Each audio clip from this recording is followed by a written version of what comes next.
Right, folks.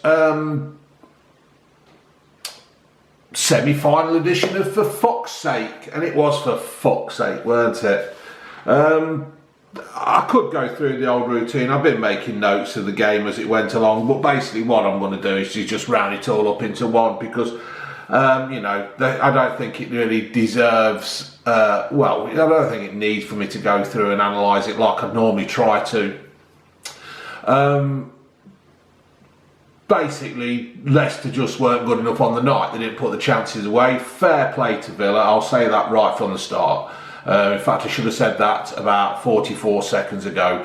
Fair play to Villa. They had a game plan. They stuck to it. They battled really well.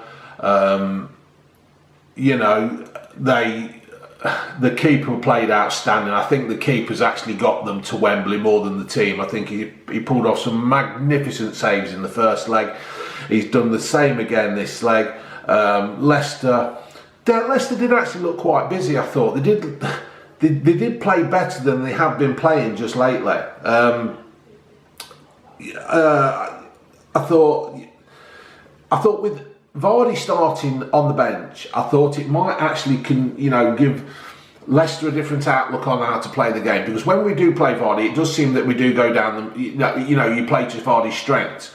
But this time I thought it'd be a bit different. And from the off, Iheanacho was absolutely buzzing. There was a bit at the beginning with him and Mings, and something about they were calling for a penalty or whatever. I just thought it was a good old-fashioned forward defender tussle, brilliant. And I wanted to see more of that. And we got it for about the next 10 minutes, and then it all seemed to go a bit wrong. It's like Villa upped the game or something. They just changed something and did it.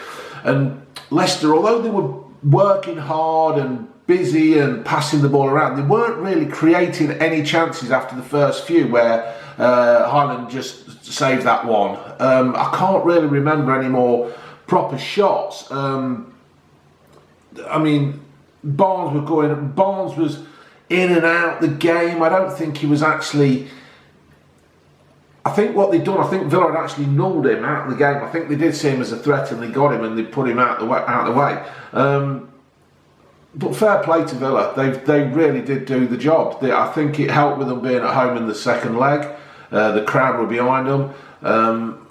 I thought the referee, although was getting decisions right, wasn't... there were a lot of fouls going in. And he didn't he didn't book anybody until the lad who threw the ball away. What was his name? I made a note of his name. I don't know. He threw the ball away. Douglas Luiz, he got booked for kicking the ball away. But Maddison and them kept getting fouled, and the referee never really had a word. But kicked the ball away, the referee was fucking furious and he was dishing out the cards. So I thought the referee, although had a good game, could have had a better game by booking people. Grealish kept going down as easy as anything. That lad has got so much talent, and I think, do you know what, right? I'm not too fussed if it does upset Villa fans.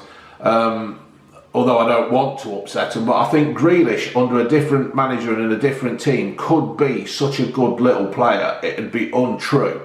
I like Mings. I think he's a quality defender. He battles, he gets stuck in, really does do the job. I think when Samatau or whatever, when he went off, I think Villa looked a completely different side. I thought they looked absolutely, they were really up for it more, and I think that was probably the downfall of Leicester, that one bloke went off like that and they went on. Gray come on, he was busy. He's always good at doing that, Gray. He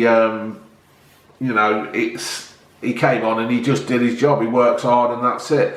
But Leicester are just lacking in that little bit at the moment. I know Vardy's not kicking in right. He's I don't know if it's something to do with the kid. I don't know whether he's carrying an injury or what. There's something not quite right about the man. But I think Leicester relied on him too much in the past anyway, and they have got to try and find somebody who can do the job, because if it weren't for Vardy scoring all them goals, I don't think Leicester would be, well, they would be where they are at the moment, but they wouldn't be as bad as they are. No, fair play to Villa.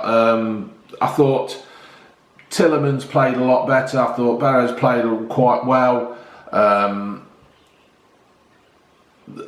It's just one of them games. It was just one of those typical cup games where both teams were going at it each other. You know, some teams would have like possession. I think Leicester actually had one point where they had something like 88% of the possession in 10 minutes or something. They were just hammering them, and they just didn't put the chances away. So really, Leicester in the 2 legs have only got themselves to blame. Villa have done the job. They just did it. But looking at it overall, at this moment in time, yes, Villa are going to go and have a day down at Wembley. They're going to play Man City. Man City are probably going to roll them, and they probably will roll them big time. So you're going to spend a lot of money on a day out for nothing. And at the end of the day, this Carabao Cup, it does seem to fuck a lot of these teams up. Villa are actually fighting to stay in the Premier League, and I think this is an added distraction to them. And I don't think, although it's nice to have a day down Wembley, I don't think Villa need this. I think that this might be a bad thing for them. Watford are actually on the way up. Norwich are fucking useless, aren't they, to be fair? I know Leicester's got them in a couple of weeks, and Maddison will be going around laughing and joking with them because they're his old mates. Well, if he does, Maddison, if you do see this, pack the fucker in, just go and beat Norwich.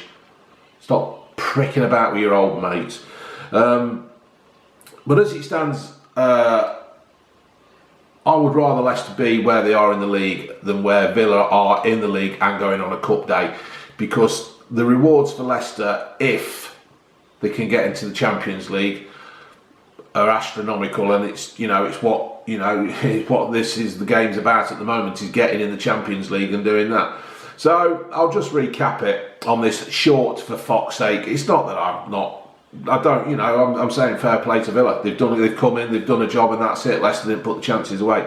But on this short, for fuck's sake, it's 10 o'clock, I've got to be up for 5, I'm going to bed. Yeah, well done Villa. But I think overall, Leicester didn't put the chances away. They were fucking shit at not putting the chances away. The keeper played exceptionally well. Villa defended well, taking nothing away from Villa.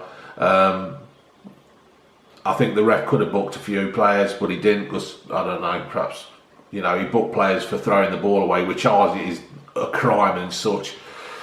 But kicking somebody, it don't seem to matter. But fair play to Villa, they're through, and I do wish them the best luck. And in a way, I do hope they do beat Man City, because it's just nice to see the underdog win a trophy and not let Man City and that just keep winning it.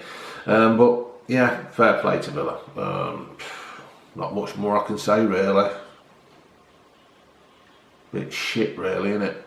To be fair though, I don't suppose, Leicester had a couple of, they got through by winning on penalties against Newcastle and Everton.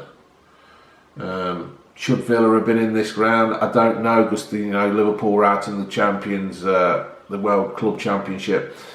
It's all ifs and buts in it. You can only do what you can do at the time. So, no, fair play to Villa. But in a way, I'm happy Leicester are out of it, and they haven't got the added pressure of this final, because I want Champions League football next year.